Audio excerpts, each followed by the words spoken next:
সাইডে রাখছি। আমার হাতে কোদাল, এই সেই কুত্তা। আমি একটু আগে হাসতেছিলাম, এখন আমার খুব বেশি খারাপ লাগতেছে। এখানে কুত্তাটা মরে আছে, মানে ওখান থেকে ফেলে দিছে। এখানে ওর মাটা হলো চিল্লাচ্ছে আর কি, মানে প্রতিবাদ জানানোর চেষ্টা করতেছে। একটা মায়ের যে কষ্ট তার সন্তানের জন্য, এটা এখন আমি আসলে বুঝতেছি। আমি অনেক বেশি ইমোশনাল। আমার এক কথায় আমার চোখ দিয়ে পানি বেরোচ্ছে এখন। ও কিছু বলতে পারতেছে না। আমি ওর সন্তানের কাছে আসছি কেন, ও সেটার জন্য চিল্লাচ্ছে, শব্দ হচ্ছে। কি বাবা, সরি সরি।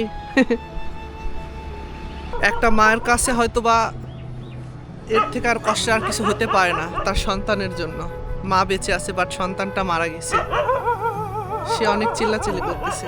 সে চিৎকার করছিল হাউ মাউ করে, যেন আমাকে বলছে আমার সন্তানের কি অপরাধ ছিল, তুমি মানুষ, তুমি কি বিচার করবে না?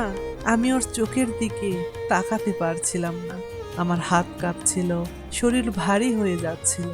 একটা অবলা প্রাণীর মা তার মৃত সন্তানের পাশে বসে পাহারা দিচ্ছে। মা প্রচুর পরিমাণে কান্না করতেছে, এটা আমার খুব বেশি খারাপ লাগতেছে।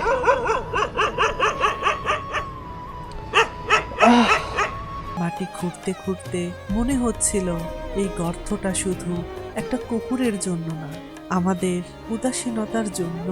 পুরো সময়টাই মা কুকুরটা চিৎকার করছিল।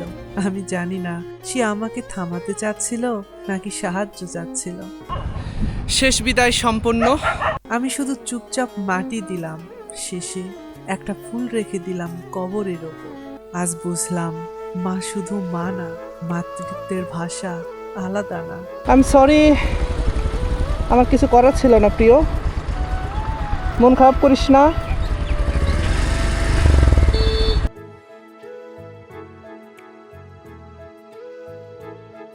আমরা রাস্তা দিয়ে দ্রুত চলে যাই, কিন্তু কারো পৃথিবী ঠিক সেই রাস্তার পাশেই ভেঙে পড়ে। আজ অফিসে লেট হয়েছিলাম, কিন্তু মানুষ হতে দেরি করিনি। তুমি যদি কখনো এমন কিছু দেখো, একবার থেমে যেও, কারণ মানবিকতা কখনো ব্যস্ততার চেয়েও ছোট না।